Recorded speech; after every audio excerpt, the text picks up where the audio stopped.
Hello Internet, here's what I'm brewing today. We've got another delightful shadowy deck, monocolor fun. This one's called Pay to Win because we got veteran mercs in there. In any case, we are playing around with some of the cool stuff that shadow cards can do, and the idea behind this deck is to take the most advantage of Veteran Mercenary, a card that has a lot of strength in terms of just overall card advantage. Like, as I said it before, it generates a huge body, and it is very, very good. As I said before in my last video, of course. It generates a huge body. It's generally pretty hard to deal with because it's a monocolored card that's above torch range, and it requires at least a slow answer, so it generally disrupts your opponent's tempo a little bit, and in the process it also draws you an extra card in Shadow. There are some dead cards in Shadow that you can get. In fact, one of the ones that's actually really hard to get is Witching Hour, because Witching Hour ends up with a full 24 cost, which at 5 is something you're not going to be able to reduce very often, but most of the time it will get you something you can play. I have gotten double knife jacks. That hasn't been the worst thing in the world, but it certainly does happen on occasion. I think overall Veteran Merc usually pays for itself in a lot of different ways though. So basic idea behind the deck, we are playing a lot of shadow-based removal. We use Stray into Shadow as a pseudo Wrath effect, but we also have a lot of single target removal in the form of Devouring Shadow, Annihilate, Suffocate, and Death Strike. And if you're playing in the tournament tomorrow, or in the tournament on Friday, I don't know when I will actually be posting this video, it will be very good for you to run 4 Annihilates, because that is a card that is going to kill, 90% of your opponent's deck. Can be pretty solid. Could be that your opponent decides to run something like Mono Fire Burn or something like that, so be a little cautious, but I think 4 Annihilates is typically the right number of Annihilates. So beyond that, we are not really running early units. Steward of the Past Stonewalls at 4, but we're mostly just keeping the opponent down, and then after that we play Steward, we play Umbran Reaper and Veteran Mercenary, and then every time those cards die, we bring them back with Dark Return and Grasping at Shadows. The volume of these cards is a little bit high. You could up the unit count a little bit if you're feeling it's too unreliable, but I actually like it a lot like this because it means that I can consistently replay Veteran Mercenary and draw new shadow cards to play. That gets me more units, that gets me more fun. One Azindil's Gift at the top, always a solid card. Shadowland's Feaster also is really fun as a sort of ambush unit that can deal with threats that the rest of your shadow cards can't. And it works pretty well with Dark Return and Grasping at Shadows. It doesn't get the ambush effect, but you can always at least hold it in your hand and make Ikaria decks very sad. Vara the Fate Touched at the top, of course, gives you a lot of late game potential because you have such good shadow units to re-up, and you can chain those into each other. So very, very strong stuff. That's the basic idea behind the deck. Feel free to tweak this as much as you like, and let's go ahead and go into a couple of games, and I will see you there. Mono Shadow might be the most fun of the lists that I've uncovered. I really like Talir a lot as well. Like, Mono Time can be really great. All of them have their advantages, but I like the sort of just control style of Shadow. And there's a lot of interesting things that you can do, mainly with Veteran Mercenary, that I find really, really entertaining. Veteran Mercenary is a kick in the pants. This deck basically runs like a monocolored Nyctotraxian control, which is to say it's full of fun stuff and value, and that works out pretty well. In addition, like, instead of fiddling around in your hand like you would with Nyctotraxian control, Veteran Mercenary requires that you actually play stuff on the board, which means that you're being a bit more proactive, you're getting rewarded for doing something that's good for you, so that's very helpful. My opening hand contains 2 Vara's Favors, so I'll be able to eat Friendly Wisps alive, so I'm going to hope that C-Money plays some Friendly Wisps. I'll take a Temple Scrap, though. Or he could just pause and think for a while. It's his second turn. We'll see. Time Sigil, cool. Plays nothing, awesome. We'll go ahead and throw a Varus. That might bait him into deciding to play the Friendly Wisp if he's got it. Hard to say for sure. I am going to have to play the second Varus as well just to make sure that my stuff is consistent.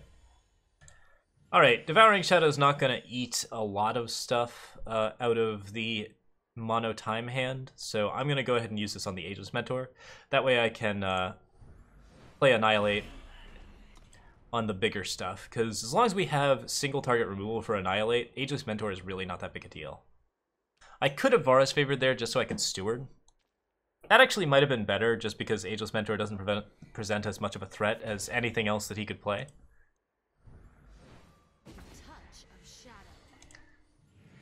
Alright, we get our 4th power, and I'm really hoping to play Veteran Merc on 5. So hopefully we'll draw the 5th. If we don't, we have Steward, or we have removal for these other cards. I have Annihilate up, which is useful. I can Suffocate Ageless Mentor. I think I'd rather play Veteran Mercenary here and get some new cards. He's fought for them all, and he's found an Impending Doom. That's pretty good stuff. Now I can Impending Doom Suffocate if I want to. Or I can just hold on. If my opponent has any sort of removal, like Predatory Carnosaur for Veteran Merc, then that's kind of a big deal. Okay, Friendly Wisp obviously needs to die, so we'll go ahead and play the Doom plus Suffocate. And after I hit, after he hits 5, I want to always keep Annihilate up, because that means that I won't lose cards to Predatory Carnosaur. And I'm guessing he's got some 10/10 Predatory Carnosaurs in there. Veteran Merc. Okay, so again, like, we're fine against Predatory Carnosaur. He's only at 4, so we'll play Merc. Cabal Recruiter's pretty cool.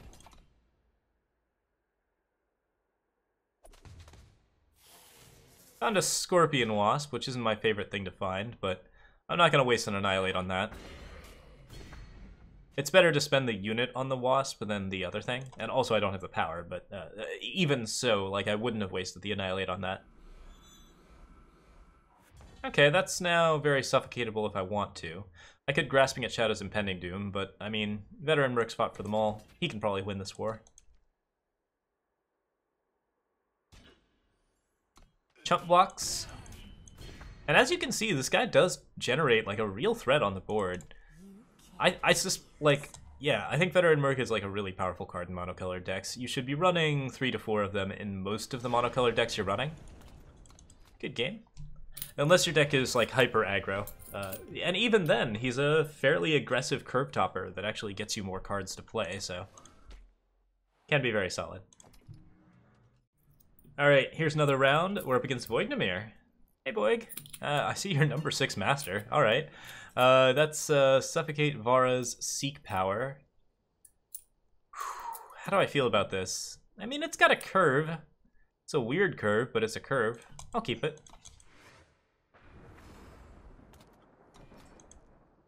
I'm generally looking for some actual removal soon, so we'll see if we can find something. The good news is that my opponent is playing sort of a Burn Queen deck. I think Voig is actually kind of famous for Burn Queen. So we will probably be seeing a lot of these small units that we can Vara's favor. Oh, very exciting. Alright. Vara's favor here kills the Warcry unit. Hopefully we won't see Reckless Stranger like build out too much, but we've got some decent control over stuff, and if we can set up Stray, I think we'll be in even better shape. 2 damage puts me at 24. I don't like being at 24. We forge what we need. So either one that I kill gets rid of 2 damage. Devouring Shadow, however, doesn't get to hit Recano Stranger very often. I think I'm probably on board with killing Ruthless Stranger here.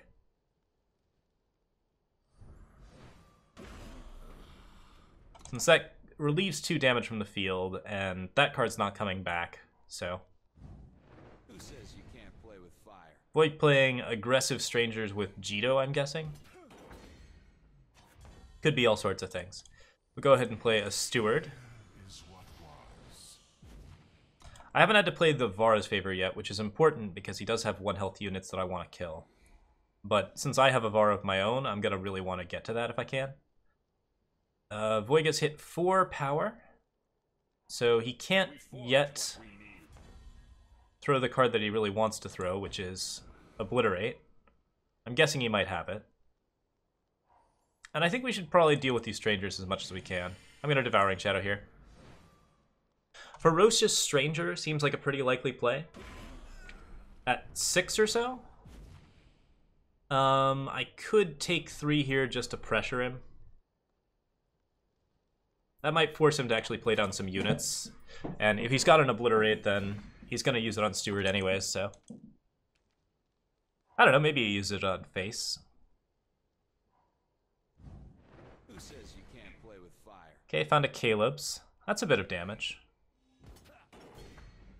Yeah, you know, I'm a little bit less on board with what I've just done here, but this is overall still okay. So, Varus. Touch of shadow. Then another Varus.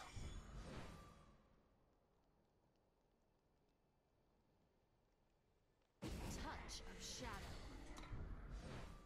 Surprise cards include Soulfire Drake and Granite Monument, but I'm gonna have to actually create some pressure here or else we'll be in a bit of trouble. So I'm still feeling okay with attacks. They're definitely a little weird.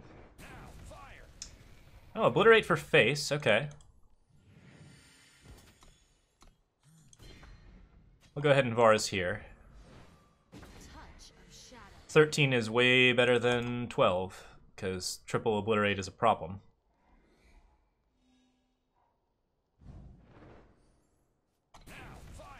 Yeah, if he has a Flame Blast in hand, that's a big deal. Not much I can do about it, but we'll just Vara here. I'm not done with you yet. Die with honor. Hello, Oni Ronin. Swing with everything here. We have to kill him as fast as possible.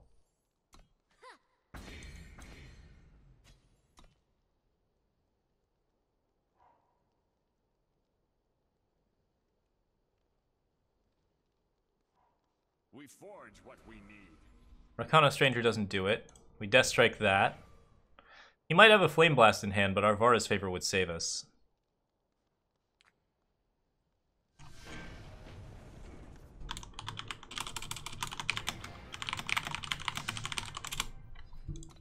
Let's see if he had the Flame Blast, shall we? Alright, so that's, is that 2 games or 1 game with this deck? I think that might be the first game. We'll probably play another one. Double check. Oh, that's weird. I didn't mean to send him just a single question mark. We'll find out. Alright, such is life. Alright, so next round. That's it for the shadow lists. I had one more recording, but I goofed it up, so we'll just have to settle for 2. Thank you so much for watching. I'll be back with another mono time, hopefully soon. We're going to try and record at least one more before the break, but it might be a little tricky, so it might just be these 2. In any case, feel free to like or subscribe, and have a really good day, everyone. Bye.